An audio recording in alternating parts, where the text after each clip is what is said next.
मी सुनेत्रा अजित पवार गांभीर्यपूर्वक प्रतिज्ञा करते की कायद्याद्वारे स्थापित झाले आहे अशा भारताच्या संविधानाबद्दल मी खरी श्रद्धा व निष्ठा बाळगीन।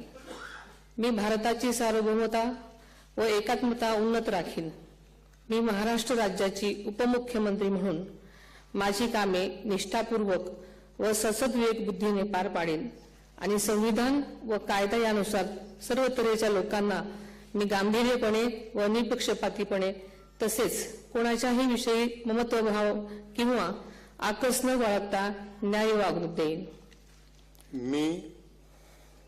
मी सुनेत्रा अजित पवार गांभीर्यपूर्वक प्रतिज्ञा करते की महाराष्ट्र राज्याची उपमुख्यमंत्री म्हणून माझ्या विचारार्थ आणली जाईल किंवा मला ज्ञात होईल अशी कोणतीही बाब अशी उपमुख्यमंत्री म्हणून माझी कामे यथायोग्य पार पाडण्यासाठी आवश्यक असेल ते खेरीज करून एरवी मी कोणत्याही व्यक्तीला किंवा व्यक्तींना प्रत्यक्षपणे वा अप्रत्यक्षपणे कळवणार नाही किंवा त्यांच्याकडे उघड करणार नाही।